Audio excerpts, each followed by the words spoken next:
Bonjour à tous, je m'appelle Emma Gainet, je travaille au bureau de la politique de l'eau, je suis chargée de mission SAGE et PAOT.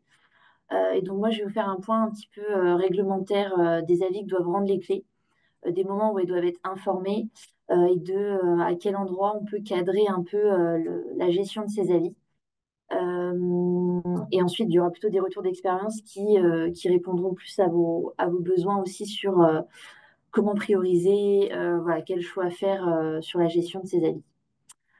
Donc, les services de l'État doivent accompagner le développement de la clé, contribuer à sa légitimation et consulter la clé dans les cas prévus par la réglementation. Donc c'est obligatoire de consulter la clé sous divers projets. Mais idéalement, il faut aussi créer une relation en fait clé-service de l'État pour que, idéalement, les services de l'État informent en amont la clé aussi des décisions qui peuvent avoir un impact important sur la gestion de la ressource en eau. La clé doit être mobilisée pour son expertise et être perçue comme une ressource. C'est un point important de ma présentation. Il y a ce qui est prévu par la réglementation, mais il y a aussi tout ce qui relève des avis qui sont intéressants, pertinents à donner au vu de l'expertise de la clé. Si la réglementation, c'est la base obligatoire, il faut aussi que la clé se donne une dimension un petit peu à la hauteur de son expertise, dans la mesure du possible, bien sûr. L'avis exprimé par la clé est un avis consultatif qui nie pas l'autorité administrative qui l'a sollicité. C'est-à-dire que là, on va voir ensemble l'ensemble des avis sur lesquels l'ensemble des avis que la clé doit donner. Mais en fait, le service instructeur, il doit prendre en compte donc tous les avis recueillis. Il doit ensuite en apprécier la pertinence et rédiger un rapport d'instruction dans lequel les avis figurent. Et ensuite justifier le projet de décision en fonction de ces avis. Mais le fait que ce soit des avis consultatifs, ça fait que, en fait, techniquement, le service instructeur n'est pas obligé de suivre l'avis, en tout cas émis par la clé. À une exception près, l'instruction, en tout cas du 7 mai 2019 relative au PTGE, précise, en tout cas dans son annexe qui donne un petit peu l'articulation entre les sages et les PTGE, que la clé ou les clés concernées émettent un avis conforme sur le PTGE avant son approbation par le préfet référent. Donc c'est le seul endroit où, en tout cas, un avis de type conforme a été identifié pour les clés, sachant qu'au préalable, quand il y a un PTGE qui émerge sur un territoire de SAGE, on a bien un comité de pilotage initial qui est basé sur la commission locale de l'eau. Donc, on va pouvoir passer aux consultations qui sont obligatoires. Ça veut dire que la clé doit être saisie sur ces projets et doit rendre un avis. Ces consultations sont prévues dans le Code de l'environnement et sont aussi précisées dans le guide d'aide à l'élaboration et à la mise en œuvre des sages de 2019. Le livre 1 qui est disponible sur Gesto, vous avez le listing en fait de ces avis, des avis qui sont prévus. Là, j'ai donné quelques exemples. Donc, par exemple, quand il y a une définition de périmètre de PTB des pages, la délimitation de certaines zones d'érosion, zones humides, zones de protection des aires d'alimentation de captage ou des avis sur les programmes d'action. Tout ce qui est demande de désignation comme organisme unique de gestion collective, la clé va être saisie pour avis. Ce qui va plus, on va dire, vous concerner sur l'avis du sage et notamment sur la mobilisation de la clé, ça va bien sûr être des dossiers de loi sur l'eau qui sont sujets à autorisation. Donc là, la clé doit donner un avis sur les projets sujets à autorisation IOTA, qui sont plus ou moins nombreux hein, selon les territoires. Tout ce qui est avant-projet de liste de cours d'eau classés, qui est établi par le préfet, il faut quand même que la clé donne un avis. Donc après, c'est des situations que vous n'avez pas forcément croisées très régulièrement. C'est des dossiers de demande d'affectation de débit artificiel, des dossiers de création d'installations nucléaires. Donc tout ça, c'est bien listé dans le Code de l'environnement et la clé est supposée rendre un avis sur ces projets. Ensuite, il y a un autre volet qui est celui d'information de la clé, c'est-à-dire que la clé doit être tenue au courant donc, selon le type de projet, par exemple, tout ce qui est évaluation préliminaire des risques d'inondation, des cartes de surface inondable, des plans de gestion de ces risques, tous ces éléments doivent être mis à disposition de la clé. Pareil, pour ce qui est du périmètre de l'OIGC, il doit être envoyé au président de clé. Il y a une copie de l'arrêté qui doit être envoyée au président de clé. Donc là, pareil, ce qui vous concerne un peu plus, tout ce qui est les documents, les décisions relatives à une déclaration IOTA, la clé doit être informée. Euh, Plan annuel de répartition du volume d'eau, dossier d'enquête des opérations déclarées d'intérêt général ou urgentes, dossier soumis à enquête publique de toute opération d'aménagement foncier. Donc voilà, la clé doit être mise dans la boucle, en tout cas informée. Là, pareil, en termes de timing et de moment de saisine, c'est toujours important en fait de créer du lien avec les services de l'État pour que eux soient au courant des moments les plus pertinents d'informer la clé. Typiquement, enfin, quand ça arrive en fin de parcours et qu'on se rend compte qu'il y a un problème de compatibilité à une disposition ou même de conformité avec une règle, bah, c'est problématique quand ça arrive trop tard. Donc, il faut réussir à et donc, c'est pas prévu dans le code. Le timing n'est pas, comment dire, inscrit de telle manière à ce que la clé soit saisie en amont. Donc, c'est toujours intéressant, on va dire, de créer ce lien pour que la clé soit saisie au meilleur moment possible. On a l'autosaisine aussi qui est très importante. C'est-à-dire que la clé a totalement le droit de rendre des avis sur les sujets qu'elle souhaite, même si c'est pas identifié dans la réglementation. Donc là, je vais prendre l'exemple phare, c'est les documents d'urbanisme. La clé n'est pas identifiée comme personne publique associée. Ça veut dire qu'elle n'est pas, elle n'est pas saisie pour avis au cours de l'élaboration des documents d'urbanisme. Pour autant, elle est plus que légitime à s'impliquer dans l'élaboration de ces documents pour être sûr ensuite qu'on n'ait pas des soucis de non-conformité au règlement de la clé et pour une construction intelligente de la planification enfin, de la planification de la ville en cohérence avec la planification de l'eau. Donc, ce qui est rassurant, entre guillemets, aujourd'hui, c'est que même si la clé n'est pas identifiée PPA dans le code, il y a énormément de clés qui sont identifiées comme à mettre, en tout cas, dans la boucle de ces élaborations, qui sont reconnues pour leur expertise.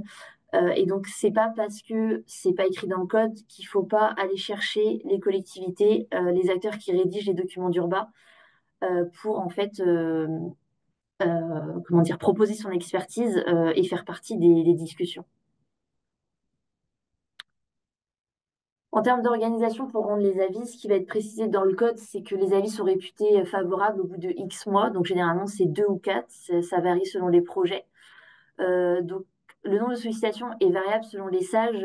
Donc ça, on va le voir aussi avec les temps de rétex, que le nombre de dossiers que les clés voient passer sont vraiment très différents. Et le point sur lequel moi je peux insister, donc je pense aussi que Mathilde du SAGEN vous en parlera également, mais c'est que la formulation des avis est essentielle, c'est-à-dire que la clé va pas être favorable ou défavorable à un projet. Par contre, le projet va être conforme ou non conforme au règlement de SAGE, compatible ou non compatible à ses dispositions. Et c'est vrai qu'en termes d'affichage, donc même si on reste sur un avis qui est consultatif, le terme non conforme est plus marquant que des formulations de type défavorable ou autre. Donc, c'est quelque chose sur lequel voilà, c'est intéressant de faire attention. Donc, l'organisation pour rendre les avis de clé change beaucoup selon les sages, parce que selon les moyens, tous les dossiers vont pas être regardés. On est aussi conscient que voilà, s'il y a beaucoup de dossiers et enfin, voilà, un animateur, par exemple, pour le sage, c'est pas forcément possible de regarder tous les dossiers et de rendre des avis à chaque fois.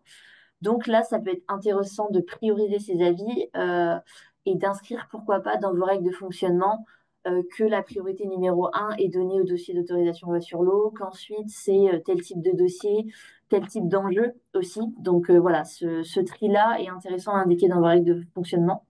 De la même manière que la délégation de pouvoir, qui est essentielle pour choisir en fait qu'est-ce qui mérite, entre guillemets, une clé complète pour rendre la vie et qu'est-ce qui en fait suffit, enfin peut très bien se passer au niveau du bureau ou au niveau du secrétariat technique.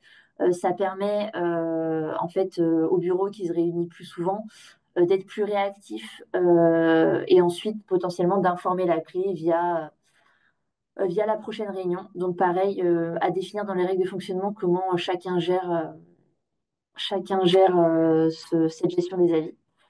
Donc la possibilité d'autosaisine, on en a déjà parlé. Ça peut être intéressant de prévoir les dossiers. Typiquement, voilà, les docs d'Urba, indiquer que vous allez toujours chercher à prendre contact, en fait, à donner votre avis sur ces sujets-là. Donc il faut vraiment construire des relations et un mode de fonctionnement avec une diversité d'acteurs, les services de l'État, les services urbanisme des EPCI.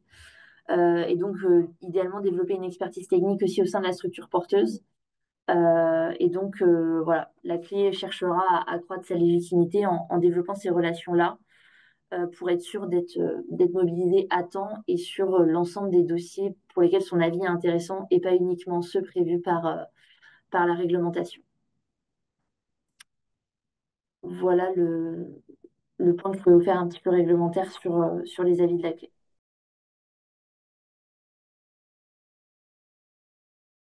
Bonjour, vous m'entendez bien? Oui, Bon, c'est bon. Tu peux passer la suivante, s'il te plaît. Voilà. Donc, je suis Cathy Navot, je suis animatrice du SAGE L'air Cours de Côtier Milieu Associé depuis l'année 2000. Donc, je vais vous présenter d'abord un tout petit peu le SAGE et ensuite on va revenir sur les avis. Donc, le SAGE, c'est un SAGE qui se situe dans le sud-ouest, près du bassin d'Arcachon. Donc, c'est un périmètre qui fait un peu moins de 2500 km², avec la chance d'avoir que 42 communes. Donc, j'avoue que ça, c'est quand même très confortable. Deux départements. On a donc un bassin récepteur qui est quand même très sensible, qui est le bassin d'Arcachon, et on a quatre entités, puisqu'on a à la fois des petits cours d'eau autour du bassin d'Arcachon, un grand bassin versant avec le bassin versant de la Leyre et son delta, un secteur de lagune qui est en dehors du bassin versant de la Leyre, et puis la nappe phréatique, donc la première nappe que l'on trouve, sachant que les nappes plus profondes sont concernées par des sages nappes profondes. Et vous voyez dans la carte qui se trouve en bas à droite, qu'on est très bien cerné, aussi bien en superficiel qu'en souterrain, par des sages tout autour du sage vert. On a donc une commission locale de l'eau avec 60 membres. On a aussi, pour les communes qui ne sont pas représentées dans cette commission locale de l'eau, des membres référents qui n'ont pas le droit de vote, mais qui sont très importants, notamment pour la gestion des avis. Et on a un bureau de 12 membres. La structure porteuse de ce SAGE, c'est le PNR des Landes de Gascogne, puisqu'on a 90% des communes du SAGE-L'air qui sont sur le parc naturel. La suivante, s'il te plaît. Donc, le SAGE-L'air a commencé son émergence en 2000, quand moi je suis arrivée. Donc, j'ai vu toutes les différentes étapes. Le projet de SAGE a été validé en clé en 2006 pour un arrêté préfectoral en 2008, mais c'était avant donc, qu'il y ait l'EMA. Et donc, on a été obligé de faire une révision, on a appelé anticipée, en 2010-2011, qui a été suivi d'un arrêté d'approbation en 2013 pour pouvoir ajouter un règlement à ce SAGE. Donc, depuis 2013, on est en mise en œuvre. On a une partie du périmètre qui a été modifiée en décembre 2013. Et on a donc un PAGD avec 5 enjeux et un règlement de 2 règles qui sont liées à l'enjeu zone humide. Donc les enjeux, c'est rien de très original, hein, c'est qualité, quantité. Ensuite, on a tout ce qui est gestion des réseaux superficiels et puis gestion des zones humides. Et évidemment, un enjeu transversal qui est l'enjeu de gouvernance, d'animation et d'information sur ce site. La suivante, s'il te plaît. Donc, comment on étudie les avis? Alors d'abord, nous, on reçoit les avis, alors soit par l'État pour des avis préalables, pour des avis techniques aussi, c'est-à-dire est-ce que le dossier est complet ou pas, ou des saisines officielles. On reçoit aussi des avis par certains EPCI, par exemple, ce sont eux qui nous ont contactés pour les SCOT ou des PLUI, d'autres organismes, d'autres sages qui nous demandent notre avis sur leur sage, par exemple, ou des EPTB sur des labellisations EPTB ou encore l'agence de l'eau pour le SDAGE, au hasard, pour les révisions de SDAGE. Et on est aussi contacté par les pétitionnaires ou les bureaux d'études de plus en plus en amont du dépôt des dossiers parce que j'avoue qu'au début, on agissait beaucoup en censeur à la fin, quand il fallait donner l'avis, et de plus en plus, on s'aperçoit que on agit un peu plus en amont, et donc ça, c'est beaucoup plus intéressant, puisque ces sollicitations en amont augmentent de plus en plus. Pour l'organisation de la clé, donc on a des règles de fonctionnement de la clé, et un article 11 qui parle justement de tout ce qui est consultation de la clé et notamment le fait que la clé a délégué au président et au bureau de coordination l'analyse des dossiers et l'avis à donner à ces dossiers. De plus, on a précisé aussi que la clé pouvait émettre des remarques sur les dossiers dont la clé n'est pas saisie officiellement. Alors, on avait rajouté ça parce qu'en fait, On ne pensait pas qu'on pouvait s'autosaisir comme un parc naturel marin, par exemple. Donc, on avait rajouté ça, nous, dans nos règles de fonctionnement. Alors, c'est souvent des dossiers qui arrivent en fait au parc naturel régional, à d'autres services, et sur lequel il y a un volet eau. Et donc là, on s'autosaisit et on donne un avis ou des remarques techniques avec le bureau. Donc, pour travailler sur ces avis, ben, au début, c'était un petit peu à la va comme je te pousse, quoi. Et puis après, on s'est dit, bon, il faut qu'on construise vraiment quelque chose avec le bureau. Donc, on a commencé à réfléchir avec eux comment on agissait, d'autant plus quand on a commencé à être sollicité avis préalable technique, avis saisine, enfin voilà. On s'est dit, il faut vraiment qu'on ait quelque chose de plus clair et on a mis en place un logigramme qui a été validé en bureau. Donc, qui fait que dès qu'on reçoit un dossier, on voit tout de suite si on le met à l'ordre du jour du bureau ou de la clé. Et puis, on met en ligne sur un espace réservé pour les membres du bureau et de la clé les principaux documents. Et on envoie également un email d'information à la ou les communes qui sont concernées par le projet. On ne leur envoie pas le dossier parce que ce n'est pas à nous à le faire. Mais par contre, on leur envoie l'information en leur disant, voilà, on est consulté sur tel dossier. Alors ensuite, selon que c'est un avis technique qui nous demande est-ce que le dossier est régulier, est-ce que le dossier est complet, ou un avis officiel avec une saisine, bon, il y a toujours une analyse technique de toute façon, on va y revenir. On contacte éventuellement le référent communal du SAGE. C'est pour ça que les référents dont je parlais tout à l'heure ont leur importance. Si on a un bureau dans les délais qui nous sont demandés pour répondre à cet avis technique, et ben en fait, on le présente en bureau parce que même si on est contacté d'abord sur un avis technique et ensuite sur un avis formel avec saisine, on se dit que c'est quand même pas mal que le bureau soit déjà informé du dossier et donc valide un petit peu les remarques que l'on fait. Et parfois même, on en a on a des questions supplémentaires et donc c'est pas inintéressant. Et on envoie donc par mail. Et quand on a la saisine, donc, des fois, c'est des saisines qui ne sont pas précédées de dossiers pour analyse technique. Parfois, c'est suite à toute l'instruction des différentes réponses à l'analyse technique qu'on nous saisit. Donc, dans ce cas-là, c'est la même démarche. La seule différence, c'est que la présentation en bureau fait l'office d'un avis très formel que l'on renvoie, au service instructeur. Et à ce moment-là, on dépose à la fois l'avis sur notre espace réservé et on en envoie une copie aux communes et aux communautés de communes qui sont concernées sur leur territoire. Euh, voilà, merci.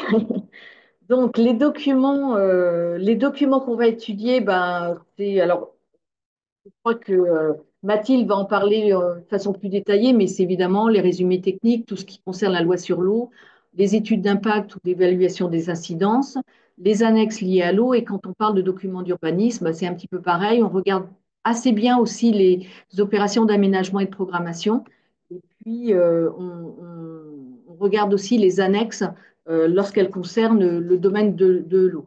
Donc, en fait, on travaille en trois phases. On fait d'abord une analyse technique, nous, en cellule animation, par rapport au contenu du SAGE. Et puis, les thèmes analysés, même si le parc n'est pas compétent, n'a pas la compétence sur les eaux pluviales, eaux usées, eau potable, nous, quand même, on peut être amené à regarder ce qui se passe au niveau de ces thématiques. Et on va regarder plus précisément tout ce qui est zone humide et cours d'eau fossés. On va aussi faire une analyse, pousser un petit peu de l'analyse qu'a pu faire le dossier de la compatibilité avec le SAGE. Alors souvent, c'est carrément non cité. Parfois, c'est cité, mais juste le SAGE existe, voilà le nom. Ou c'est cité avec ses 5 enjeux, mais pas plus. Et parfois, et de plus en plus souvent, on a vraiment une analyse et une justification des choix du projet par rapport aux objectifs, aux dispositions du SAGE. Donc ça, c'est assez intéressant. Donc ensuite, quand on va présenter le diaporama au bureau ou en séance plénière, on invite parfois le pétitionnaire, ça dépend aussi du temps que l'on a. On rappelle aussi la situation cartographique, parce que ça, il faut rappeler au moment où on se trouve. On reprend les éléments les plus pertinents de la trame d'analyse qu'on avait fait. Donc, les plus pertinents, ça veut dire surtout ceux qui justifient les remarques que l'on peut faire ou les prescriptions que l'on peut faire ensuite sur les avis. Et puis, on fait une proposition d'avis, donc compatible, réservé ou non compatible. Ou éventuellement, ce que je n'ai pas précisé là, conforme ou non conforme par rapport au règlement. Et puis, quand on passe sur l'avis même, c'est un petit peu la même chose. On reprend les éléments du dossier résumé. On fait un certain nombre de considérants dans lesquels on rappelle les dispositions du SAGE et ce qu'a pu dire le dossier ou ne pas dire le dossier. On donne l'avis avec soit des réserves, soit des prescriptions, soit des remarques. On peut éventuellement aussi, c'est arrivé, faire des remarques complémentaires qui ne rentrent pas en fait dans la partie avis, mais que les membres, par exemple, du bureau ont absolument voulu inscrire dans l'avis. Ça peut être, par exemple, le fait que le bureau n'est pas d'accord sur le projet lui-même, mais je rappelle que dans le cadre du SAGE, on doit donner un avis de compatibilité avec le SAGE. Donc, on peut ne pas être d'accord avec un projet, mais on doit vraiment regarder en quoi il est compatible ou non avec le SAGE. Donc, parfois, on a pu écrire des choses comme ça en s'interrogeant, faisant part d'interrogations du bureau. Et d'autre part, alors j'ai rajouté quelque chose parce que ça me paraît très important, c'est que notre avis, il ne porte que sur les éléments du dossier transmis. C'est-à-dire que même si on a des compléments oraux par téléphone ou en séance si le pétitionnaire est présent, l'avis ne peut ne pas être modifié, euh, sauf si ces compléments ont été ajoutés à un complément de dossier qu'on aurait reçu ou un mémoire en réponse. Je dis ça parce que c'est arrivé que ensuite on voit le projet qui se fait et on dise mais on ne comprend pas, vous aviez dit que vous faisiez ça et on nous a rétorqué ah ben non, c'était pas dans le dossier écrit donc ça n'avait pas besoin de se faire alors qu'on nous l'avait dit oralement. Donc, on fait très attention à ça. Et quand on a des pétitionnaires qui nous donnent des précisions en séance en nous disant oui, mais ça ne va pas être comme ci, ça va être comme ça, on leur dit oui, mais tant que nous, on n'a pas un truc écrit qui nous dit c'est à rajouter dans le dossier, on ne peut pas le prendre en compte. On peut rajouter une remarque dans l'avis en disant bon, le pétitionnaire a précisé ça, mais ça peut par exemple ne pas changer un avis de non-compatibilité parce que ce n'est pas inscrit dans le dossier. La suivante, s'il te plaît. Donc voilà, depuis 2009, donc ça fait 16 ans, on a eu plus de 1000 dossiers en tout, que ce soit des déclarations ou des dossiers pour avis, avis techniques, etc. Soumis à la clé, on en a eu 144. Et puis, on a été assez bien suivi, puisque en fait, nous, on a un SAGE depuis 2013 qui est plus un SAGE de prévention du développement du territoire qu'un SAGE qui était là pour, je dirais, soigner un problème particulier. Donc, on a eu peu d'avis de non-compatibilité par rapport au nombre de dossiers, 2 avis réservés et un avis non conforme. Et les moyens disponibles, bah, de 2009 à 2018, c'est-à-dire à partir du moment où le premier SAGE a été approuvé, bah, il n'y avait qu'une personne, avec une première année, notamment 2009, où je me suis retrouvée avec 14 dossiers dans l'année, alors que je découvrais un petit peu ça. Donc parfois, ça peut être assez lourd. Et puis depuis 2018, on est 2 à faire cette analyse. Il faut voir aussi que même si les déclarations, bah, on les reçoit pour information, mais c'est important pour nous aussi, pour certaines, de regarder ce qu'il y a dedans. Notamment, nous, on a par exemple une disposition qui dit qu'il ne faut pas qu'il y ait de rejet direct des nouvelles stations d'épuration ou en cas de renouvellement d'autorisation des stations d'épuration existantes dans les cours d'eau. Or, comme c'est de la compatibilité et que en plus, souvent, les stations d'épuration font l'objet de déclarations, ben, on va quand même vérifier si ça a été pris en compte ou pas dans le SAGE, puisque ce que je disais tout à l'heure, c'est que l'État, même si c'est des dossiers de déclaration, doit veiller à ce que ce soit compatible. Et on a eu un cas où une station d'épuration, en effet, n'a un rejet direct dans le cours d'eau alors qu'il a été fait après 2013. Et donc là, les services de l'État ont un peu raté l'étape compatibilité avec le SAGE. Je crois que c'est tout pour moi. Voilà. Oui, merci Cathy. Maintenant, nous allons passer à Mathilde et au sage Vilaine. Du coup, je pense que tu peux passer à la suivante. Celle-ci n'a pas trop d'intérêt. Merci beaucoup. Donc, le sage de la Vilaine, c'est l'un des plus grands sages d'eau superficielle de France. Donc, il fait 11 000 km². pour 500 000 communes sur 6 départements et 2 régions. Donc, j'ai mis aussi en termes d'urbanisme, ça représente 23 SCOT et 2 PLUI Valence SCOT. Sur le SAGE actuel, on a 210 dispositions et 7 règles, même si juste dit comme ça ne veut pas dire grand-chose puisque tout dépend du contenu ensuite. Et nous, le portage est réalisé par l'EPTB Haut-et-Vilaine qui a énormément évolué dans ses missions les 15 dernières années et qui porte une grande partie des compétences GMAPiennes pour tout ou partie sur tout ou partie du bassin de la Vilaine, plus d'autres compétences sur l'eau potable, la biodiversité, on a du Natura 2000. On est à peu près 125 agents à l'EPTB Haut-et-Vilaine. Pour le SAGE en lui-même, le premier SAGE a été validé en 2003, mis en révision en 2008 et à nouveau validé en 2015. Et en 2022, on a décidé de mettre à nouveau en révision le SAGE. On est en phase d'écriture du nouveau SAGE en espérant le valider en version projet avant consultation en février ou mars. Sur notre clé, on a une clé de 72 membres avec un bureau de 12 membres. Et moi, je suis animatrice de ce stage depuis 2019. Tu peux passer à la suivante, Audrey, s'il te plaît. Voilà. Bon, c'est un peu petit du coup là, mais nous sur le Sage Vilaine, les avis sont vraiment traités de la façon comme moi j'ai appris et j'ai été stagiaire sur le Sage de Cathy en 2009 quand elle a commencé à avoir ses premiers avis. Donc je me souviens bien que c'était un peu compliqué découvrir tous ces dossiers à analyser. Du coup, bon, bah, ça fait quelques années maintenant que j'en traite, mais le Sage Vilaine c'est assez conséquent puisqu'on est entre 40 et 50 avis par an. Donc on est sur un petit peu du traitement d'avis de manière industrielle, on va dire. Donc la saisine de la clé au niveau des procédures, elle est réalisée soit par les services de l'État, soit par les collectivités pour les documents d'urbanisme. Et donc on a sur les dossiers de déclaration, donc on n'est pas obligatoirement consulté dessus. C'est au bon vouloir des services de l'État. Et en général, on est sollicité sur les dossiers de déclaration quand les services de l'État sont un petit peu ennuyés sur les réponses à donner et ils préfèrent dire que s'il y a un problème, c'est parce que la clé l'a dit. Donc, on a là un délai de 30 jours sur les dossiers de déclaration, un délai de 45 jours sur les dossiers d'autorisation ou 3 mois pour les dossiers d'urbanisme, sachant aussi que quand on est sollicité par les services de l'État sur les documents d'urbanisme, on va avoir un délai plutôt de 2 mois, puisqu'après, ils font une agrégation des remarques et ils font leur propre avis en tenant compte ou non de ce que nous, on a envoyé. Si on reçoit le dossier d'autorisation pour un deuxième avis à la suite de complément, là, on a 10 jours pour donner un avis, en fait. Enfin, ou 15 jours, mais ça revient à 10 avec les week-ends, c'est vraiment très court.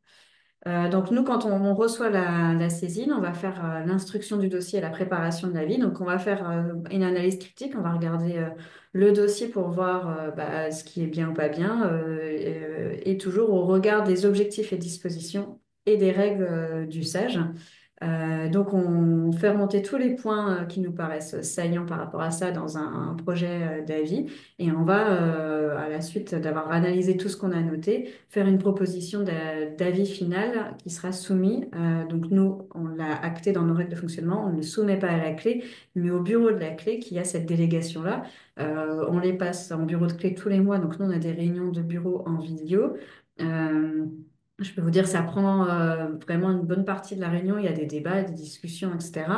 On ne pourrait pas passer ça en clé, en fait. Sinon, on ferait que ça et on réunirait la clé tous les mois. Donc, clairement, c'est le bureau qui a délégation là-dessus. On va avoir des ajustements de la proposition d'avis si besoin. Enfin, moi, j'ai un bureau très technique. Donc, des fois, ils ont regardé le dossier. Ils posent des questions très, très précises. Donc, faut quand même maîtriser les dossiers qu'on nous a soumis. Et puis, ils peuvent demander de rajouter des éléments, hein, comme le disait aussi Cathy. Donc, on peut ajouter des éléments. Et nous, on avait interrogé les services de l'État sur le fait, des fois, on a fait des remarques sur l'aspect biodiversité qui ne relève pas du tout du SAGE. Et les services de l'État nous avaient dit, vous pouvez mettre ce que vous voulez dans l'avis tant que la conclusion, en fait, est liée au SAGE, en fait. On ne va pas émettre un avis de non-compatibilité au SAGE sur la base d'éléments qui ne sont pas dans le SAGE. Ça paraît logique, mais voilà, ça avait le mérite d'être clair. Et puis après, on fait l'envoi de l'avis. Donc là, j'ai mis en 2023 un petit peu la répartition des avis. On avait des non conformes, non compatibles et non conformes. Incomplets, je vais revenir dessus un petit peu après. Et puis, bon, on avait eu un dossier, on n'avait pas donné d'avis, on n'avait pas eu le temps de donner un avis, quoi.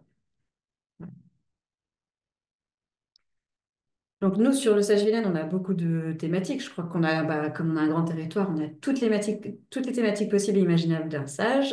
Donc du coup, on regarde un petit peu tout ça dans le dossier porté par le pétitionnaire. Et on va regarder dans les différents dossiers. En général, c'est le résumé non technique. Moi, je commence par ça pour me donner une idée globale de où est le dossier, enfin le projet, et de quoi ça va parler.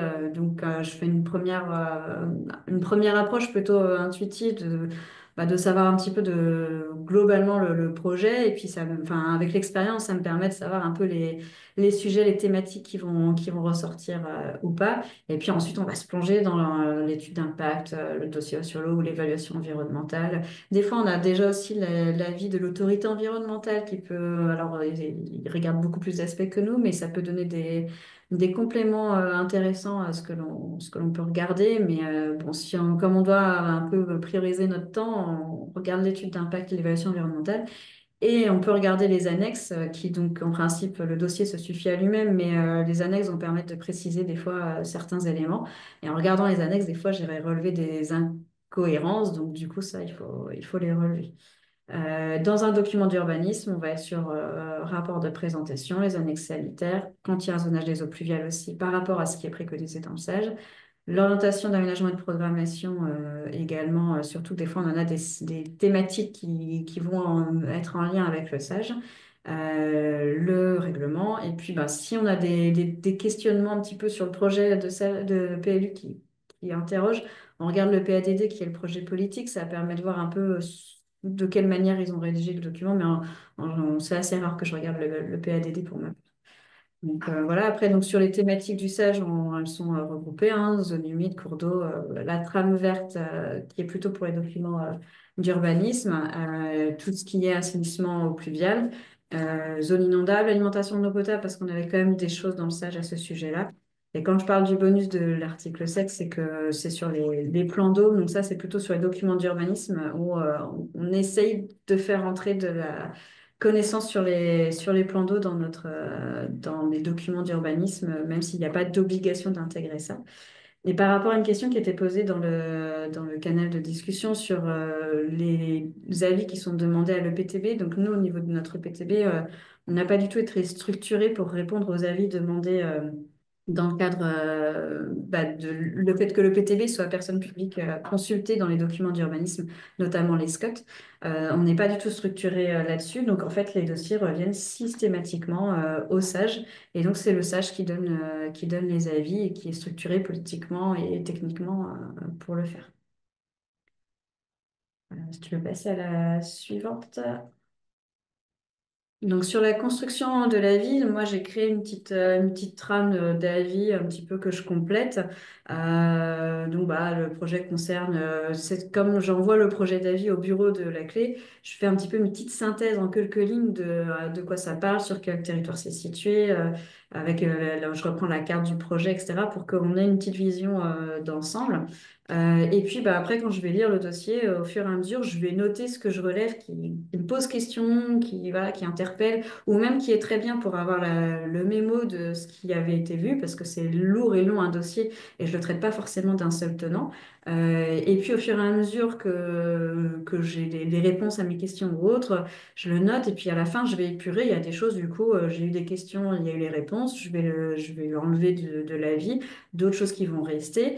Je vais toujours noter les numéros de page, ça me permet d'y retourner en cas de besoin. Et si on a des compléments aussi, de pouvoir retrouver où est-ce qu'on était, parce que rééplucher 500 pages de dossier, on n'a pas forcément la foi pour ça.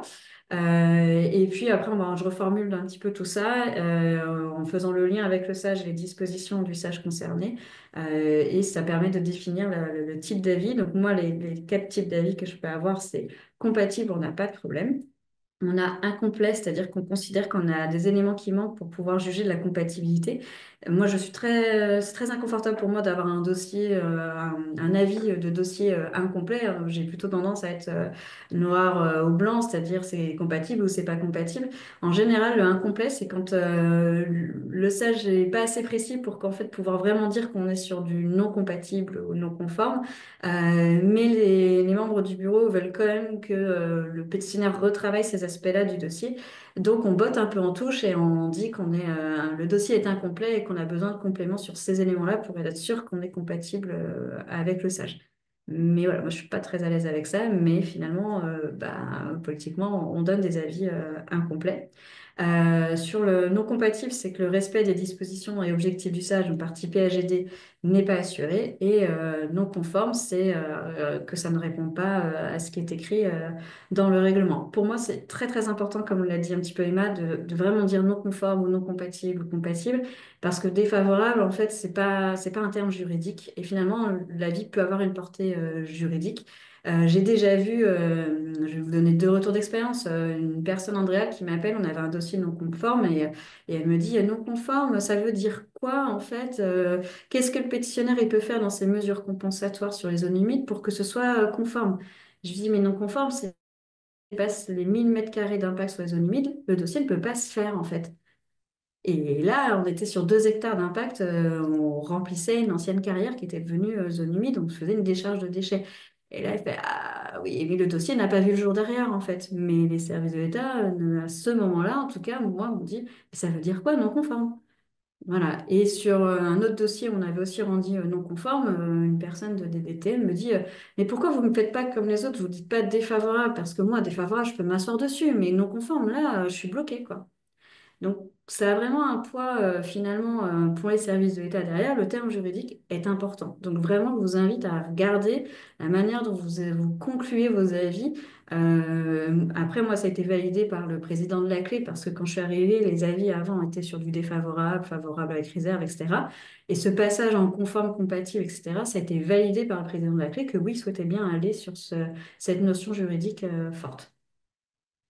Donc voilà pour moi ce que je peux dire. Et si je note aussi par rapport aux questions, une dernière chose, sur les dossiers de déclaration, on n'est pas toujours consulté, mais je faisais, j'ai pas fait l'année dernière, mais je faisais un fichier de suivi de tous ces dossiers-là, de savoir, en prenant l'exemple de Cathy, hein, de savoir tout ce qui était reçu, mais nous on en a plus de 200 par an.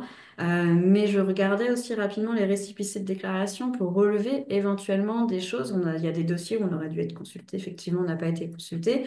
Ou des dossiers où je voyais des impacts zones humides de plus de 1000 mètres carrés dans des secteurs où c'était pas permis. Donc je contacte l'administration pour voir ce qu'il a été. Et en général, on me dit bah, c'était le dossier initial et il y a eu des modifications et l'impact a été réduit. Et on est passé sous le seuil. Mais on doit avoir cette vigilance-là, effectivement, malheureusement, parce que sinon on sait qu'il y a des choses qui passent et qui devraient éventuellement pas passer. Je note quand même que nous, on a le déploiement du dispositif Envergo depuis l'année dernière et qu'il y a pas mal de sollicitations des pétitionnaires sur ce site-là qui permet à un pétitionnaire de voir quelle réglementation, loi environnementale s'applique et si le projet est compromis ou pas. Et je pense qu'on est vers une amélioration, en tout cas, de la prise en compte des enjeux environnementaux avec ce dispositif. Voilà, je laisse la parole à la suivante. Merci. Merci Mathilde. On vous remettra le lien vers une présentation d'Envergo pour que vous ayez plus d'informations dessus si vous le souhaitez. C'est maintenant le tour de Karine avec le sage Ilnaprin. Oui, bonjour, donc Karine Félix, animatrice du Sagil Naprin. Le Sagil Naprin est porté par la région Grand Est, comme deux autres sages approuvés aujourd'hui, le bassin Ferrifère et le bassin Houillet. Donc là, vous avez la carte avec les trois sages. Il y a un autre sage en émergence sur la nappe de la Craie.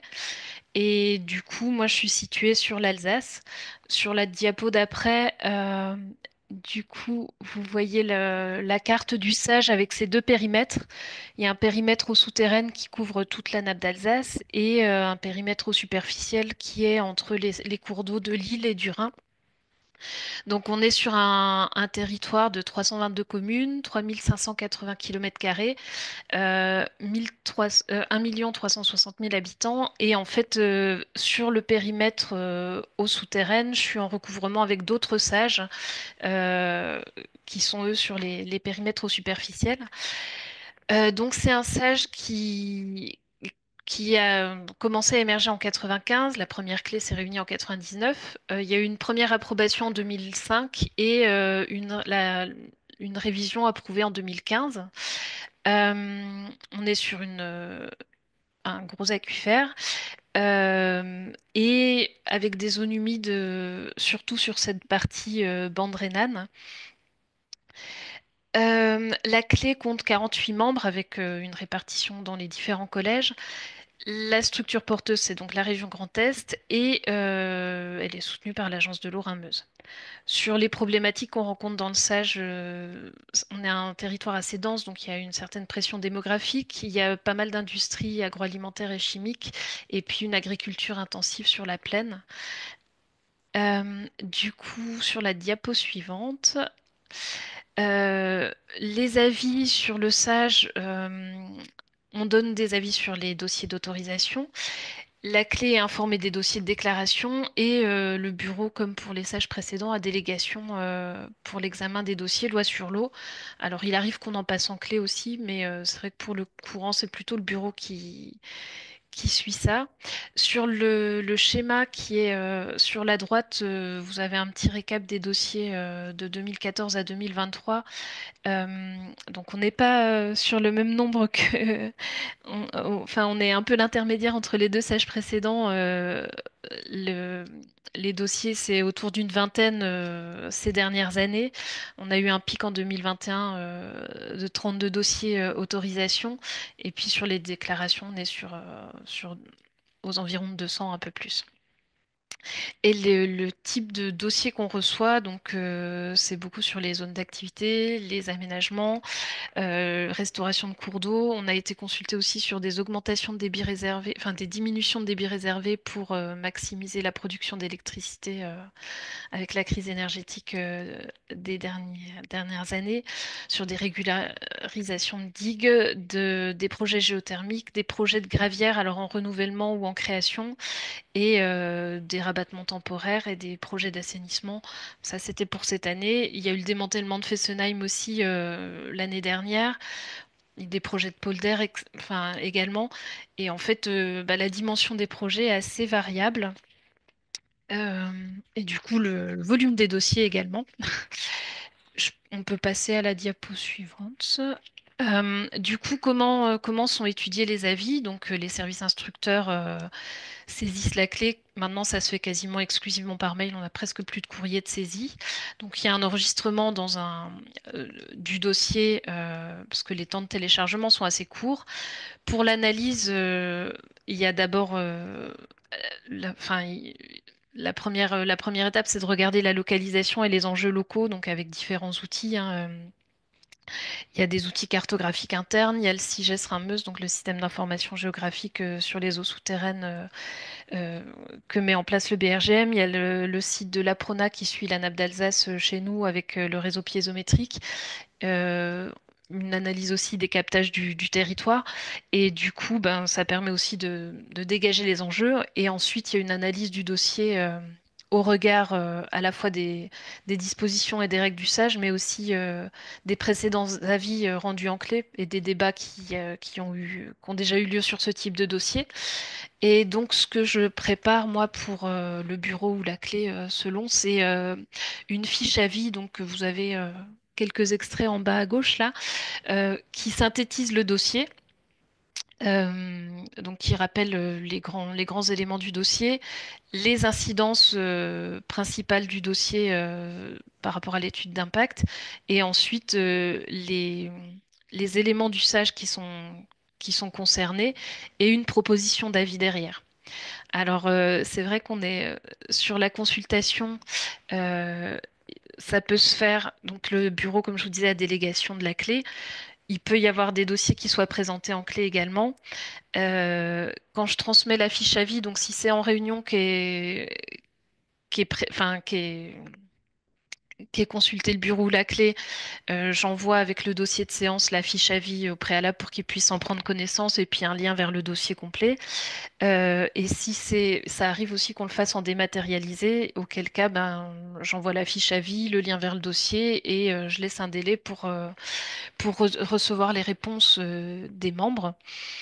Euh, et du coup, les avis, alors on a une marge de progression, nous on est encore sur favorable, défavorable avec réserve, et ça arrive aussi qu'on demande des compléments quand les choses sont pas suffisamment décrites ou pas figurent pas dans le dossier. Et donc une fois la consultation faite en réunion ou en dématérialisé, il y a une finalisation sur la base des différents retours, la présidente de la clé qui valide et qui signe l'avis, et puis une transmission qui se fait maintenant quasiment uniquement dématérialisée aussi sur Gun Environnement enfin via le même mode par lequel on a été saisi au niveau de la clé. Juste peut-être pour préciser dans les outils, lors de la dernière révision, il y a eu l'édition d'un guide de lecture d'usage pour les services des polices de l'eau, pour les services instructeurs, qui a fait l'objet d'une mise à jour ultérieure quand il y avait des demandes de précision. Alors c'est vrai qu'il est, enfin, depuis 2015, depuis 2017, il n'y a pas eu de retouche de ce document. Je ne sais pas s'il est, avec le renouvellement des services, c'est quelque chose qui est toujours en usage, mais ça peut être un moyen aussi de faire connaître le sage plus facilement. Donc il y a des clés d'entrée par thématique, par type de projet. Enfin, c'est une traduction du sage en fait pour essayer de simplifier la prise en compte. Voilà pour cette partie étude des avis.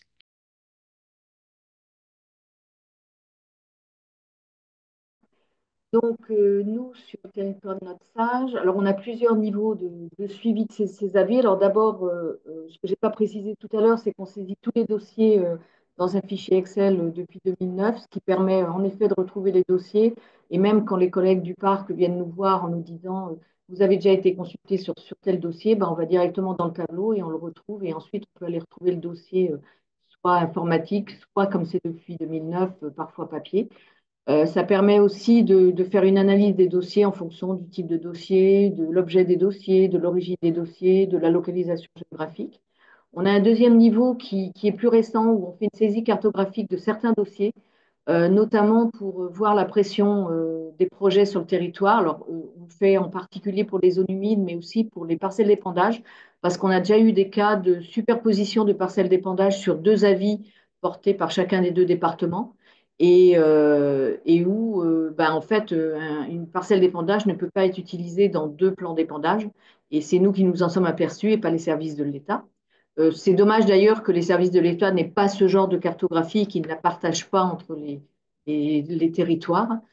Un troisième niveau, c'est la participation à des commissions de suivi de site, donc des choses qui sont avec des arrêtés préfectoraux de composition de ces commissions. Donc on en a pour une usine de papeterie, on en a pour un élevage industriel de porc ou encore pour le commissariat à l'énergie atomique qu'on a sur notre territoire. Un autre niveau encore, c'est des fiches de suivi que l'on a mis en place depuis 2009 sur des projets.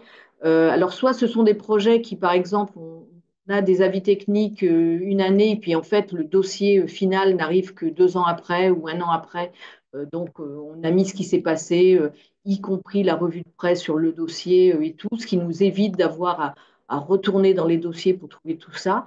C'est le cas, par exemple, chez nous, d'une plateforme logistique qui est en discussion depuis 5 ou 6 ans. C'est le cas aussi pour les autorisations saisonnières de prélèvement d'eau, parce que c'est quelque chose de récurrent qui revient chaque année depuis plus de 10 ans. Et puis, comme l'a dit, je crois que c'est Karine, on a aussi un guide pour les services instructeurs qu'on a fait en 2014, où on a abordé le sage de façon différente, c'est-à-dire qu'au lieu de l'aborder par disposition après disposition, on l'a abordé avec une entrée rubrique nomenclature eau, et on l'a envoyé aux deux départements. Et on a eu d'ailleurs des réunions avec les services instructeurs pour leur présenter ce guide. Et je pense que là, 10 ans après, c'est quelque chose qu'il va falloir qu'on renouvelle et que l'on mette à jour. Donc voilà un petit peu la manière dont on fait le suivi de ces avis. On parlera du temps passé ensuite.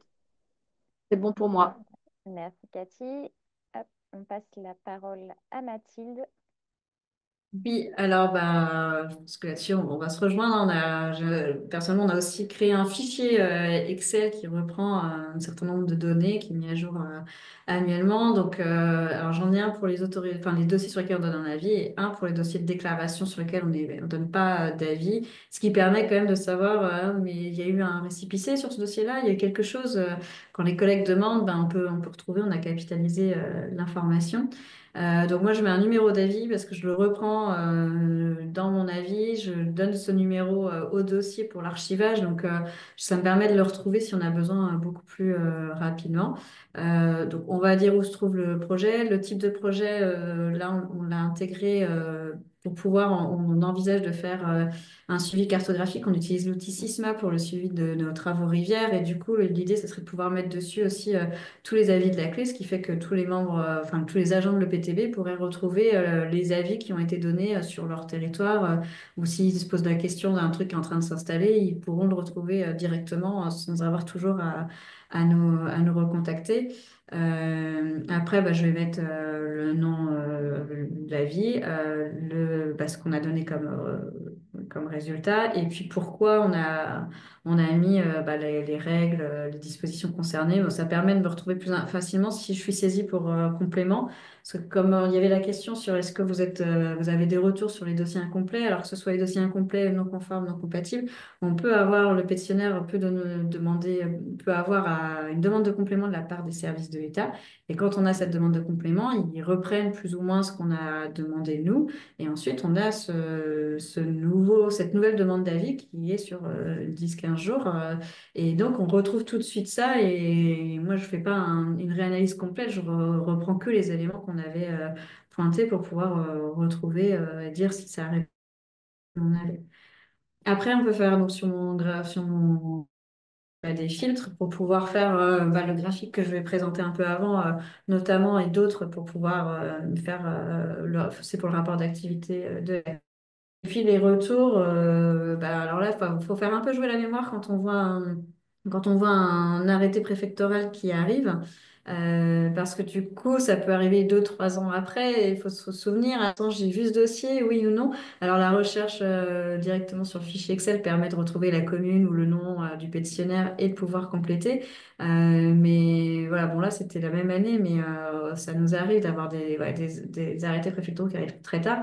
Et la plupart n'ont pas de retour, on ne sait pas, soit on n'a pas l'arrêté préfectoral final, soit le dossier est tombé à l'eau. Voilà, ça c'est très très dur sur le suivi d'avoir ces informations-là.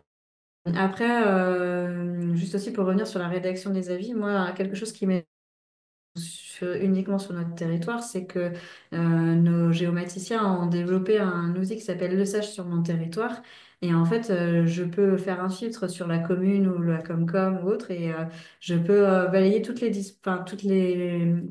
dispositions du Sage, enfin, les enjeux, et voir ce qui s'applique, les zonages, etc. Donc, je sais quelles règles s'appliquent à quel endroit grâce à ce zonage-là, et je retrouve très facilement déjà en démarrage de mon avis, tout ce qui va concerner le projet, parce que forcément, on a des règles et des dispositions territorialisées, et sinon, ce serait toujours un peu plus compliqué. Et puis pour terminer par rapport aux questions que j'ai pu voir, donc nous on transmet effectivement tout le dossier d'autorisation au bureau de la clé quand on le reçoit pour qu'il puisse le consulter. C'est la clé qui est consultée, donc je dirais à la limite je pourrais même le transmettre à toute la clé. On le transmet au bureau. Ça nous arrive de faire des avis en dématérialisé, donc là on le fait depuis 1 an parce qu'on est en phase d'écriture du SAGE et tous nos bureaux de clés sont convertis en comité de rédaction. Mais sinon, c'est pendant les vacances d'été, comme on ne réunit pas de bureau de la clé, on va mettre un envoi en disant vous avez 1 semaine pour nous faire vos retours. Et en général, j'essaye de positionner quand même aussi un temps d'échange où je me rends disponible sur une visio pour que les membres du bureau qui se posent des questions puissent venir échanger sur le dossier. Mais effectivement, c'est beaucoup moins, enfin, il n'y a pas d'échange sur ces avis-là, donc c'est beaucoup mieux d'avoir des échanges en réunion, c'est beaucoup plus constructif. Et sur les réunions de bureau, on a instauré la règle de quorum dans les règles de fonctionnement. Ça n'existait pas avant que j'arrive. Donc on l'a mis en place pour quand même dire qu'il y avait une légitimité du bureau de la clé à donner l'avis qu'il donne sur les avis de la clé que l'on envoie après au service de l'État ou aux pétitionnaires. Euh, je crois que j'ai pas d'autres diapositives sur ce sujet-là. Donc, je passe la parole à Karine. Oui, ça va être le tour de Karine. Il s'agit de l'apprendre. Oui.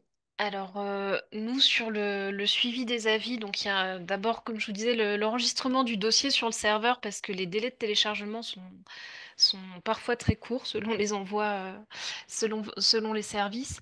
Ensuite, il y a le tableau de suivi des demandes d'avis avec une attention particulière sur les délais d'instruction. On parlait du contact avec les services instructeurs. Alors, c'est vrai que les contacts amont sur les dossiers, nous, on a encore du mal à les avoir, mais par contre, quand on reçoit le dossier, la prise de contact pour aussi prendre la température, s'il y a des compléments qui sont déjà demandés ou si... Voilà, ça peut être intéressant pour négocier les délais aussi. Il y a quelqu'un qu'on a parlé tout à l'heure dans les échanges. S'il n'y a pas d'urgence, de degré d'urgence sur le dossier et qu'ils ont de la marge, ça peut être bien de dépasser les parfois 15 jours qui nous sont laissés parce que moi, ça m'est arrivé d'être consultée sur 15 jours et là, c'est pas toujours faisable. Euh, Il y a un tableau d'enregistrement global. Alors nous, on a dedans les autorisations, les déclarations. Donc ça permet d'éditer le graphique qui est sur que je vous ai enfin, que j'ai évoqué tout à l'heure. Et une des demandes de la clé euh, qui a émergé les dernières années sur la période de mise en œuvre du SAGE, c'était d'avoir un retour concret sur la prise en compte des avis. Et donc, annuellement, pour préparer le rapport d'activité, je contacte tous les services instructeurs, DREAL, DDT, préfecture, pour avoir les retours, parce que les arrêtés préfectoraux, moi, je les reçois vraiment pas souvent. Même plusieurs années après, ils ne reviennent pas forcément. Et donc là, ça oblige un peu les services instructeurs qui sont aussi membres de la clé à nous faire part des retours, quoi. Donc j'envoie aux instructeurs, j'envoie aussi aux représentants des services de l'État dans la clé pour qu'ils puissent battre le rappel dans leur service et puis avoir un retour. Et donc ça figure dans notre rapport d'activité. Donc il y a une attention particulière des membres à est-ce que ça sert à quelque chose qu'on dit, quoi. J'ai fini pour cette partie.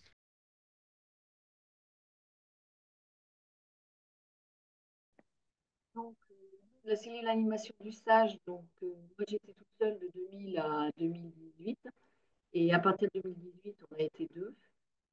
Donc on a l'habitude de définir notre travail autour de quatre tâches, donc l'animation de la démarche qui est tout le côté secrétariat administratif et technique, le fait de faciliter l'application du stage qui est tout le côté avis, mais également tout le côté de participer à des réunions sur le territoire pour faire connaître le stage. Communiquer et informer, bon, ça parle tout seul, et accompagner la mise en œuvre du stage, c'est ce qu'on fait quand on porte certaines des actions du stage au sein du parc. Donc là-dedans, bah, les avis, ça intervient un petit peu dans trois de ces tâches, puisque à la fois, bien sûr, on va préparer et suivre les avis, mais on va les présenter en bureau et on va saisir donc la base de données, donc c'est aussi de l'animation de la démarche. On va les mettre en ligne et on va faire de l'information sur le territoire, donc c'est dans la communication. Et vous avez, et on a un bureau donc, de 12 membres, comme je disais, qui se réunit tous les 30 à 45 jours, ce qui fait à peu près entre 6 et 10 réunions par an. Et où, en effet, pour reprendre ce qui a été dit auparavant, il nous est arrivé de demander, alors qu'il y avait un délai à une date donnée, mais qu'on avait un bureau 2 jours après, de demander au service de l'État de décaler l'avis pour pouvoir justement le passer en bureau et de façon officielle, sachant qu'on a eu des présidents, alors pour de multiples raisons, qui ne souhaitaient pas que les bureaux, en tout cas, aient lieu les clés c'est pareil, mais que les bureaux aient lieu en visio. D'une part parce que les visios sur le territoire des Landes de Gascogne, c'est déjà un problème en soi. Mais aussi parce que le niveau des discussions quand tout le monde est présent est vraiment d'un autre niveau. Et je vous ai illustré un petit peu les tâches de 2024. Alors, les chiffres qui sont marqués sur l'animation, la communication ou tout, ce n'est pas tout ce qui est dédié aux avis, mais ça vous montre dans cette part-là, ben voilà, on passe à peu près plus d'un tiers du temps sur l'animation de la démarche. Et pourtant, Dieu sait qu'on essaye de réduire cette partie-là, mais il y a des choses incompressible et obligatoire, donc on n'a pas beaucoup de choix et de marge de manœuvre là-dessus. C'est tout pour moi. Merci Cathy. Mathilde? Oui, alors, il y a un peu plus de texte dans cette diapositive-là. Donc, nous, c'est quand même une place importante du fait que je vous disais qu'on est entre 45 et 55 avis par an, donc à peu près 4 avis par mois, mais sachant que l'été, il y en a moins, donc ça veut dire qu'il y en a plus à d'autres moments. Alors, depuis que je suis arrivée en 2019 jusqu'à fin 2023, c'était moi qui traitais la quasi-totalité des avis, avec l'appui ponctuel de personnes référentes, parce que le PTB, on a quand même des personnes ressources sur des sujets très spécifiques. Je pense par exemple tout ce qui est ouvrage, tout ce qui était effacement d'ouvrages. Enfin, le sage est quand même demande des choses assez globales. Par exemple, moi, je n'ai pas la capacité de juger de la bonne qualité d'une mesure de compensation. Le sage demande des compensations sur les zones humides, par exemple, ou sur les cours d'eau, mais s'il y a une mesure de compensation, finalement, on répond à la demande du sage. Mais après, est-ce qu'elle est bien, est-ce qu'elle est bonne, etc. Moi, j'ai pas toutes les compétences techniques, donc j'ai la chance au niveau de l'EPTB d'avoir des personnes référentes, on est assez nombreux. On peut demander de l'aide aux collègues, mais après, sur vraiment la qualité aussi des mesures compensatoires, on laisse aussi les services de l'État jouer leur rôle là-dessus. Donc voilà, en tout cas, j'ai travaillé sur la majorité des avis. On a également sur le Sage-Vilaine, c'est écrit dans le Sage que depuis 2003, les inventaires communaux de zones humides sont réalisés bon, par les communes, comités de communes ou même par les opérateurs gestion des milieux aquatiques. Et donc, la clé donne systématiquement un avis. Il faut que ce soit validé, même, c'est même pris en compte par les services de l'État qu'il faut que les zones humides soient validées par la clé pour que ce soit OK pour les mettre dans le document d'urbanisme, en fait. Donc là, on a un binôme qui travaille dessus depuis très longtemps, un géomaticien qui vérifie les couches SIG, toute cette partie-là, et la chargée de mission zone humide au sein de l'EPTB, qui va regarder la méthodologie appliquée, est-ce que ça correspond à nos demandes et tout ça, et les groupes de concertation, etc., pour donner une note et puis faire une présentation en bureau de la clé. Donc en 2024, moi, j'ai eu des arrêts de travail pour du surmenage. Maintenant, la révision et les avis et enfin, plein d'autres choses, c'était compliqué. Et derrière, j'ai poursuivi sur un mi-temps thérapeutique. Je suis encore sur ce mi-temps thérapeutique. Donc, depuis février 2024, j'ai pas traité d'avis. Ça a été repris par les différents collègues en fonction des sujets, des thématiques, des disponibilités. On a un collègue, en tout cas, qui a été identifié pour tout ce qui est aussi avis sur les dossiers d'assainissement.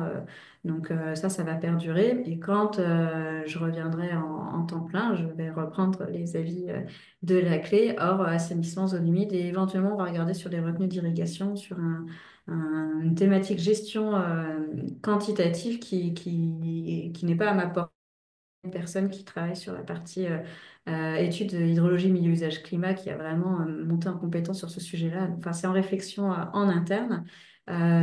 Donc, avoir la répartition. Mais enfin, en tout cas, par rapport à ce que j'ai écrit quand j'ai fait le diaporama, l'évolution, c'est que ça reviendrait quand même plutôt vers moi, la majorité des avis, avec un soutien de chef quand il y aura trop de travail, trop de surcharge ou trop d'avis en même temps. Autant d'avis, ça veut quand même dire qu'on sait qu'on va en avoir tous les mois. Ça veut dire qu'on doit toujours pouvoir dégager du temps pour faire l'avis dans le délai qu'on nous demande. Euh, le croiser avec le fait qu'on le traite en bureau. Mais j'envoie les propositions d'avis toujours une semaine avant le bureau de la clé. Donc j'ai ma deadline qui est, enfin les réunions de bureau, elles sont définies pour l'année 2025. Là, on les a établies jusqu'en septembre, on les a calées en octobre 2024. Donc j'ai mes deadlines de quand, enfin si je faisais les avis, à quel moment je dois avoir terminé tous les avis. Et donc je dois un peu organiser ma charge de travail en fonction de ça. Hors document d'urbanisme, je ne dois pas passer plus d'une demi-journée sur un avis. Voilà, c'est l'objectif parce que par après, des débordements, hein, voilà, mais ça, c'est un objectif en soi. Pas plus d'une demi-journée parce que sinon, c'est trop chronophage et on a d'autres missions. Document urbaniste, ça peut prendre plus de temps parce que c'est quand même plus complexe et plus complet. Bon, après, avec l'habitude aussi, enfin, je veux dire, autant d'avis en plusieurs années, je vais plus rapidement, même s'il y a des sujets, toujours des nouveaux sujets, des choses, il faut s'acculturer, découvrir, etc. Mais il y a des choses sur lesquelles on commence à être rodé, donc on y passe aussi un petit peu moins de temps. Donc voilà, et alors ça veut dire aussi, ben, on a l'avis qui est quand même un récapitulatif qui peut faire 2, 3 pages. On m'a fait remarquer que c'était déjà long, 2, 3 pages. Et il faut savoir que derrière, on le synthétise sur une seule diapo, comme là, sur une diapo synthèse pour le bureau de la clé. Sachant que finalement, même si on leur envoie la proposition d'avis, une partie ne l'a pas lu et quand ils regardent juste la diapositive, ils ont plein de questions parce que bah, c'est une synthèse, quoi. Donc voilà, mais pour la place dans l'animation, ça va être ça. Les collègues ont parlé du travail en amont avec les pétitionnaires. Ça a commencé à être écrit dans le futur sage, nous, qu'il fallait que les pétitionnaires aillent en amont vers l'animation du sage pour travailler sur leur projet. Il y a une grosse alerte de la part de la structure porteuse sur la charge de travail que ça engendre. Parce que même si on imagine bien qu'il n'y a pas les 45 pétitionnaires qui vont nous solliciter, mais il y a aussi les dossiers de déclaration, il y a plein de choses en fait. Et il y a des dossiers qui finalement ne voient pas du tout le jour. La charge du travail, elle est juste énorme pour les accompagner. Et le président de la clé a demandé que ce ne soit pas inscrit dans le SAGE, que ce n'est pas le rôle de la structure porteuse d'accompagner les pétitionnaires pour qu'ils soient compatibles avec le SAGE en fait. Ponctuellement, on peut répondre à des demandes, mais en fait, pour moi, je comprends les deux démarches. Et sur un petit SAGE, la démarche d'accompagner les pétitionnaires, elle est intéressante et largement, elle est faisable, je veux dire. Sur un gros SAGE comme celui qu'on a actuellement, on a plusieurs interlocuteurs, on a plusieurs structures, on a pas mal de choses possibles. C'est pas forcément l'animation du SAGE qui va aller dans l'accompagnement en direct, même si on peut apporter des conseils, etc., ou répondre aux questions, bien sûr. Mais on peut pas être assistant à maître d'ouvrage du pétitionnaire, en fait. Donc c'est ça qui est important pour nous. Sur l'une des questions, on nous demandait si on sollicitait l'avis d'autres partenaires sur la constitution de l'avis. Moi, enfin, j'envoie le dossier aux opérateurs gestion des milieux aquatiques. Donc, une partie sont portés par le PTB, mais pas que. Je leur envoie le dossier plutôt pour avoir les remontées de terrain, s'ils ont déjà travaillé avec le pétitionnaire, s'il y a eu des choses de faites, s'ils ont connaissance de choses, parce que moi, j'ai pas la connaissance terrain, je connais pas les 11 000 km² de mon bassin versant. Donc, c'est pour qu'ils puissent me faire la remontée de terrain éventuelle de la connaissance ils peuvent regarder le dossier et faire remonter des choses qu'ils trouvent aussi un peu particulières ou aberrantes ou voilà. Donc je vais juste les questionner eux et les services de l'État sont finalement consultés de leur côté et ils sont membres du bureau de la clé, mais en général du coup ils se positionnent pas du tout sur les avis. À part, ça, c'est arrivé plutôt pour l'OFB, mais les DDTM ISEN ne se positionnent pas sur les avis de la clé. Ils prennent pas part au vote, en fait, parce qu'ils donnent leur avis par ailleurs et ils ne se prononcent pas par rapport au siège. Enfin, dans notre bureau actuel, c'est comme ça qu'il fonctionne. Voilà, j'ai fait le tour, c'est au tour de Karine, du coup. Merci Mathilde. Oui, je Karine. prends la suite. Du coup, pour faire le parallèle, dans la cellule d'animation de mon stage, il y a eu plusieurs changements sur la période 2020-2022. C'est stabilisé depuis fin 2022. Aujourd'hui, il y a une animatrice, c'est moi, sur 0,80 ETP. J'ai un renfort thématique par des collègues d'autres services pour 0,2 ETP, au superficiel et captage. Et puis, j'ai une apprentie depuis quelques mois en alternance sur un an. Le temps de travail alloué à l'instruction, alors je estime à une trentaine de jours en 2024. Alors j'ai pas encore peut-être l'efficacité de Mathilde et il y a peut-être un temps de communication ou de mise en forme aussi qui est pris dedans parce qu'il y a l'analyse du dossier, il y a la rédaction de la fiche avis et il y a la présentation aussi du diaporama qui peut prendre un peu de temps. Du coup, voilà, on n'est pas sur un traitement industriel, c'est encore assez artisanal et peut-être que ça peut être optimisé. Sur la nécessité de réactivité, bah, je reviens dessus, ça a été évoqué, hein. Les délais sont serrés, c'est parfois 15 jours. Quand c'est confortable, c'est 45 jours. Et il y a un flux de dossiers qui est très irrégulier. On parlait des congés, il y a des fois des afflux de dossiers juste avant la période de congé. Donc, il y a parfois des possibilités de négociation de délai avec les services instructeurs, mais là aussi, l'évolution de la réglementation qui a été évoquée en début de présentation pourrait peut-être influencer là-dessus. Donc, j'attends les retours d'Emma avec impatience. Il y a l'enjeu d'identifier les interlocuteurs des services instructeurs, parce qu'il y a des changements réguliers, d'échanger pour anticiper, d'avoir des informations sur d'éventuelles demandes de compléments déjà en cours ou autres, c'est ce que je disais tout à l'heure. On rend les avis au fil de l'eau et donc ça peut être un challenge pour intégrer cette charge de travail dans le programme de travail de la clé qui peut être enfin, qui est déjà pour moi bien rempli. Euh, les dossiers sont de taille et de complexité variables, les enjeux diffèrent selon la localisation aussi des projets et le contexte. Et du coup, parfois, j'ai besoin de m'articuler avec d'autres sages quand on est en recouvrement de périmètre. Et du coup, sur les compétences à mobiliser, ça faisait partie des questions que nous avait posées Audrey. Bah, il faut de la rigueur dans l'analyse du dossier, de la curiosité pour aller chercher l'info et puis identifier peut-être l'info qui figure pas dans le dossier et qui devrait y être, une capacité de synthèse et d'analyse et puis du sang-froid pour gérer les délais et la charge de travail.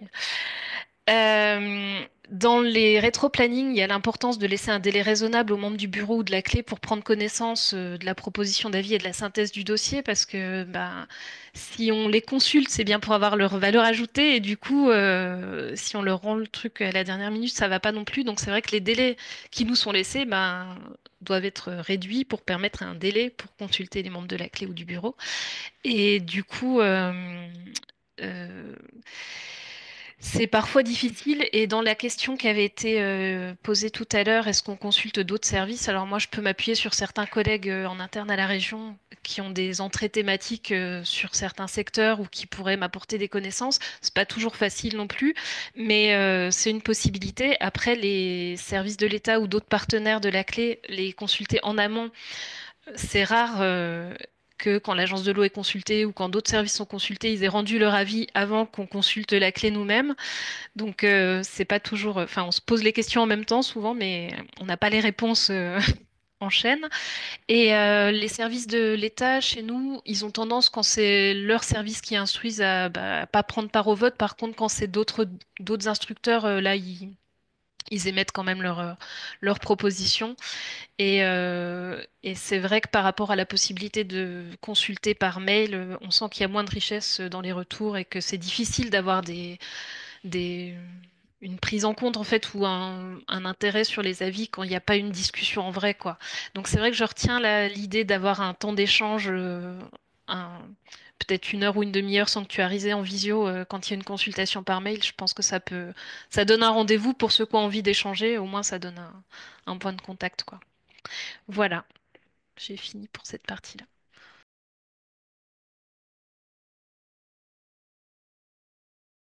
Le constat que l'on fait, c'est que le temps passé sur les avis, ben, on l'a dit largement, c'est que c'est un temps incompressible et qui est impossible à estimer à l'avance. Ça va de 2 avis une année alors nous, à 16 avis une autre année, donc c'est impossible à vraiment planifier et tout. Et puis on s'est aussi aperçu que certaines dispositions parfois ne sont pas assez précises. On a eu aussi des questions récurrentes, notamment suite à ce dont je vous ai parlé tout à l'heure, c'est-à-dire l'avis de non-conformité avec le règlement sur lequel l'État n'a pas donné suite, puisqu'il a donné un arrêté d'autorisation dans lequel il y était bien précisé que le SAGE avait donné un avis, mais sans préciser que cet avis était non conforme. Et d'autre part, cet avis de l'État avait été donné après un avis favorable du CODERST, sauf qu'au CODERST, le pétitionnaire était venu présenter son projet, mais qu'on n'a jamais demandé à la clé qui avait donné un avis de non-conformité de venir. Donc ça, bon, je sais que c'est un propos que j'ai souvent, mais je pense qu'il faudrait absolument que les services de l'État, lorsqu'il y a un dossier qui passe en CODERST et qu'ils savent qu'il y a un avis de non-conformité de la clé, puisse, enfin, que la clé puisse, au moins le président puisse venir défendre cet avis, parce que là, en l'occurrence, les services de l'État qui pourtant étaient d'accord avec l'avis de non-conformité qu'on avait donné en bureau, puisqu'ils sont présents au bureau, bah, ils avaient ordre de faire passer le dossier. C'est des questions politiques, certes, mais donc on n'avait vraiment personne pour nous défendre. On ne savait même pas d'ailleurs que le dossier était passé en CODERS.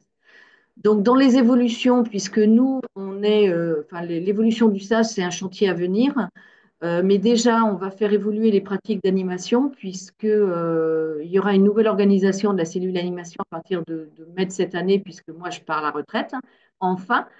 Et puis, sans doute, la volonté de renouveler ou de faire évoluer justement les routines, les documents types par thématique, enfin, qu'on avait pu mettre en place, mais qui sont peut-être un petit peu obsolètes ou un petit peu vieillots. Donc, c'est des documents internes, mais il n'empêche qu'il faut peut-être renouveler un petit peu ça. Et puis sur l'évolution du sage, eh ben, on en est à une étape mise à jour de l'état des lieux, voir comment a été réalisé le sage depuis 10 ans, et puis la compatibilité avec le stage, et puis voir comment on peut faire évoluer les documents d'application du sage. Alors j'ai parlé de celui vers les services instructeurs, mais on avait fait un petit document aussi vers les documents pour les documents d'urbanisme. Donc peut-être faire évoluer un petit peu ça dans l'avenir.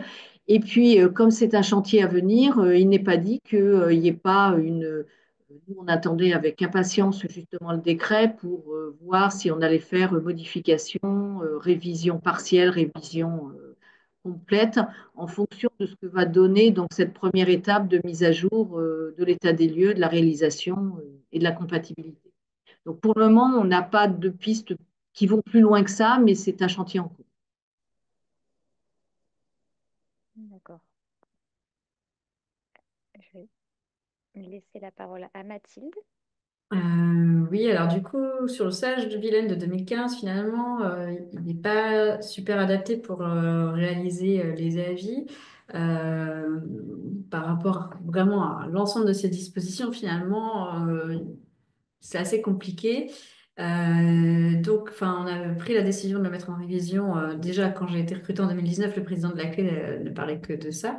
Pas pour forcément les mêmes raisons, mais en tout cas, c'était un souhait. Donc, l'objectif du fait de l'avoir mis en révision, c'est aussi que on puisse avoir un stage plus facile, plus clair et plus précis pour l'application, enfin, pour en tout cas l'analyse des avis.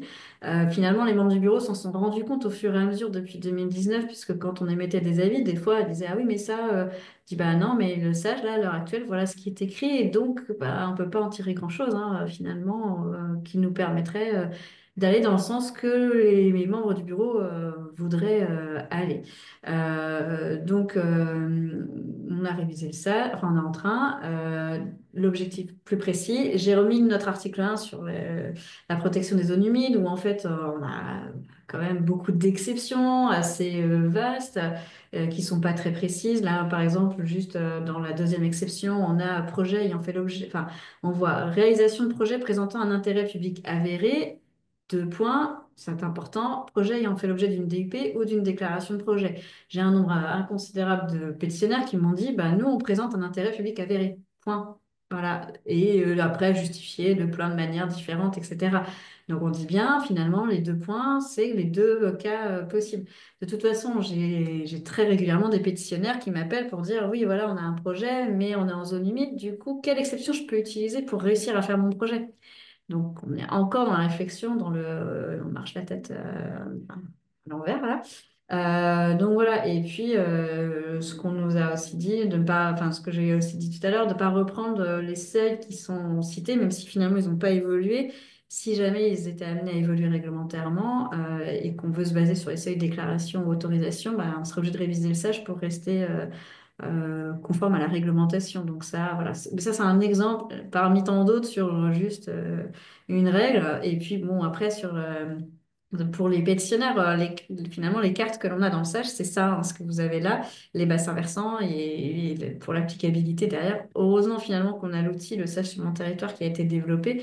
Sinon, là, on aurait quand même un gros problème. On n'a pas d'atlas cartographique qui nous dit les zonages sur les communes, qu'est-ce qui est concerné, où, comment. Et là, ça pose aussi des difficultés. Je voulais aussi soulever, mais j'en ai du coup déjà parlé, l'un des freins que moi j'ai rencontré un peu moins maintenant, c'était que certains services instructeurs ne maîtrisent pas la portée juridique du sage. Et donc, comme je vous disais, quand on me dit ça veut dire quoi, non conforme au règlement du sage, on pensait que juste en modifiant une mesure de compensation, ça passerait.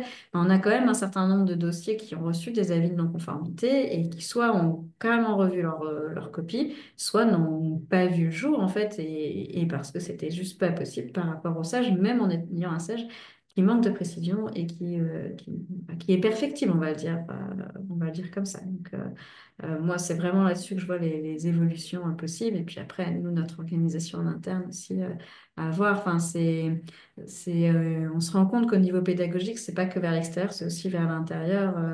Les collègues ne maîtrisent pas toujours non plus la portée du sage ou ses enjeux. Et certains collègues font des dossiers qui sont soumis au sage et se disent, oui, bon, bah, de toute façon, c'est porté par le PTV, ça passera.